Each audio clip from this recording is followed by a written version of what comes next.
चलिए आपको फटाफट बता देते हैं 5 अंतर्राष्ट्रीय बड़ी खबर। पहली खबर अमेरिका से है, जहां पर अमेरिकी राष्ट्रपति डोनाल्ड ट्रंप विदेशी नागरिकों पर बड़े पैमाने पर यात्रा प्रतिबंध लगाने की तैयारी कर रहे हैं और इसके तहत 2 दर्जन से अधिक देशों के नागरिकों के अमेरिका में प्रवेश पर प्रतिबंध लग सकता है। वाशिंगटन डीसी में नेशनल गार्ड के सदस्यों पर जानलेवा शूटिंग के बाद ट्रंप प्रशासन इस पर विचार कर रहा है। सूत्रों के हवाले से रिपोर्ट में बताया गया है कि ट्रंप प्रशासन कम से कम 30 देशों को अपनी अपडेटेड ट्रैवल बैन की लिस्ट में शामिल करने का टारगेट बना रहा है और इसमें भविष्य में और भी देश जोड़े जा सकते हैं। सूत्र ने यह कहा है कि बातचीत अपने आखिरी दौर में है और जल्द ही आधिकारिक घोषणा भी इस पर की जा सकती है। DHS ने बताया है कि अपडेटेड लिस्ट जल्द जारी की जाएगी। अमेरिकी गृह मंत्री क्रिस्टी नोएम ने भी अमेरिका के यात्रा प्रतिबंध में बड़े पैमाने पर बढ़ोतरी का इशारा किया है। एक्स पर एक पोस्ट में नोएम ने ये लिखा है कि उन्होंने हर उस देश को प्रतिबंधित लिस्ट में डालने का प्रस्ताव रखा है जो हमारे देश में हत्यारों, जोकों और हक मांगने वाले सनकियों को भरता है। नोएम ने एक्स पर लिखा कि हमारे पुरखों ने इस देश को खून, पसीने और आजादी के पक्के प्यार से बनाया है, न कि विदेशी हमलावरों के लिए जो हमारे हीरो को मार डाले या फिर टैक्स के पैसे लूट ले। हम उन्हें नहीं चाहते हैं, एक को भी नहीं। बड़ी मात्रा में विदेशी नागरिकों पर यात्रा प्रतिबंध का यह प्रस्ताव पिछले सप्ताह वाशिंगटन डीसी में नेशनल गार्ड के 2 सदस्यों पर हमले के बाद ट्रंप प्रशासन की कार्रवाई का हिस्सा है। अब देखने वाली बात होगी कि ट्रंप का क्या कुछ फैसला होता है। अब चलिए दूसरी आपको बड़ी खबर बता देते हैं, जहां पर कैरेबियन सागर में कथित ड्रग तस्करों पर हमले के बाद अब अमेरिका जल्द ही वेनेजुएला में जमीनी अभियान शुरू करने जा रहा है। अमेरिकी राष्ट्रपति डोनाल्ड ट्रंप ने मंगलवार को इस बारे में बड़ा बयान दिया है। उन्होंने कहा है कि अमेरिका बहुत जल्द वेनेजुएला के अंदर रहने वाले बुरे लोगों पर हमला करना शुरू कर देगा।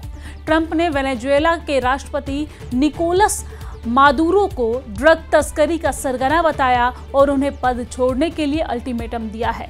वहीं मादुरो में अमेरिका के संभावित सैन्य अभियान को जबरन तख्ता पलट की कोशिश बताया है। मंगलवार को कैबिनेट बैठक के दौरान ट्रंप ने कहा कि हम जमीन पर भी ये हमला शुरू करने जा रहे हैं। जमीन पर हमला करना बहुत आसान है। हम जानते हैं कि वो कहाँ रहते हैं, हमें पता है कि बुरे लोग कहाँ रहते हैं और हम जल्द, बहुत जल्द ये शुरू करने जा रहे हैं। ट्रंप की ये टिप्पणी ऐसे समय में आई है जब उनका प्रशासन कैरेबियन में कथित ड्रग तस्करी वाले नावों पर हमले की कड़ी निंदा जांच से गुजर रहा है और इस हमलों में अब तक 80 से ज्यादा लोग मारे गए हैं।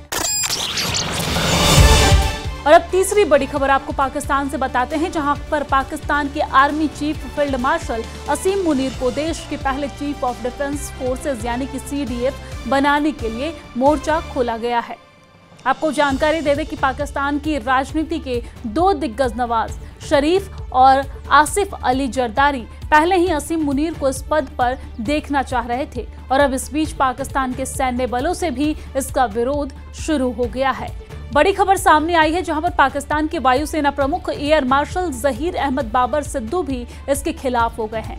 पाकिस्तानी सेना के पूर्व अधिकारी आदिल राजा ने देश में सत्ता की छीना झपटी को लेकर चल रहे इस खेल के बारे में ये बड़ा खुलासा किया है।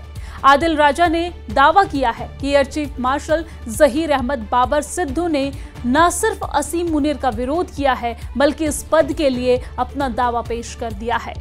राजा ने कहा है कि इसके लिए जहीर अहमद बाबर ने खुद पूर्व प्रधानमंत्री और PMLN चीफ नवाज शरीफ के सामने पेश हुए हैं।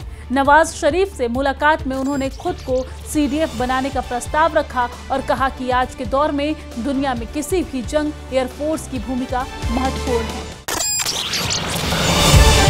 चौथी बड़ी खबर आपको बता देते हैं, जहां पर राष्ट्रपति व्लादिमीर पुतिन ने मंगलवार को कहा कि रूस यूरोपियन ताकतों के साथ जंग नहीं चाहता है, लेकिन अगर यूरोप मॉस्को के साथ सीधी लड़ाई चाहता है तो वो लड़ने के लिए तैयार है। पुतिन ने कहा कि हम यूरोप के साथ जंग नहीं करने जा रहे हैं, मैंने पहले ही कहा है, लेकिन अगर यूरोप अचानक से हमारे साथ जंग छेड़ना चाहता है और शुरू करता है तो हम तुरंत तैयार हैं, इसमें कोई शक नहीं हो सकता है। उन्होंने ये भी धमकी दी है कि अगर यूरोप रूस के साथ जंग शुरू करता है तो ऐसी स्थिति बन सकती है जिसमें बातचीत करने के लिए कोई नहीं होगा। पुतिन की ये धमकी कुछ दिन पहले लिखित आश्वासन वाले बयान के बाद आई है, जिसमें उन्होंने यूरोप पर हमला न करने का वादा किया था। पुतिन ने यूरोपीय देशों पर आरोप लगाया है कि वो यूक्रेन में जंग खत्म करने की अमेरिकी राष्ट्रपति डोनाल्ड ट्रंप की कोशिशों में रुकावट डाल रहे हैं। उन्होंने कहा है कि यूरोपीय देश ऐसा प्रस्ताव पेश कर रहे हैं जो उन्हें पता है कि मॉस्को को बिल्कुल नामंजूर होंगे, ताकि वो फिर रूस पर शांति न चाहने का आरोप लगा सके। पुतिन ने कहा है यही उनका लक्ष्य है। पुतिन ने यह भी कहा है कि यूरोपियन ताकतों ने यूक्रेन पर शांति बातचीत से खुद को बाहर कर लिया है, क्योंकि उन्होंने रूस से संपर्क तोड़ दिए हैं। और पुतिन ने यूरोपियन ताकतों के बारे में कहा है कि वो जंग के पक्ष में है।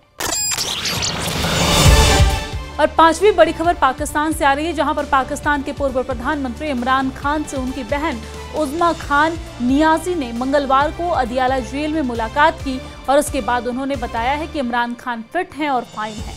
उन्होंने कहा है कि पाकिस्तान तहरीक-ए-इंसाफ के प्रमुख और पूर्व प्रधानमंत्री गुस्से में थे। उज़्मा ने कहा कि उनसे इमरान खान ने बताया है कि उनका मेंटल टॉर्चर किया जा रहा है, कमरे से बाहर निकलने नहीं दिया जा रहा है। इमरान खान ने इसके लिए फील्ड मार्शल असीम मुनीर को जिम्मेदार ठहराया। पाकिस्तान सरकार ने पिछले 1 महीने से इमरान खान के परिवार के किसी भी सदस्य को उनसे मुलाकात की इजाजत नहीं दी थी। इमरान खान और उनकी बहन के बीच मुलाकात 25 से 35 मिनट तक चली और उज़्मा खान के करीबी सूत्रों ने यहां पर रिपोर्ट में बताया है, मीडिया से बातचीत करते हुए कहा है कि इमरान खान ठीक, फिट और जोश में हैं। उन्होंने कहा कि पूर्व प्रधानमंत्री इमरान खान मानसिक रूप से मजबूत रहे और उन्होंने अपनी पार्टी लीडरशिप के साथ साथ जिसे उन्होंने अलोकतांत्रिक शासन कहा, उसके लिए भी एक संदेश दिया।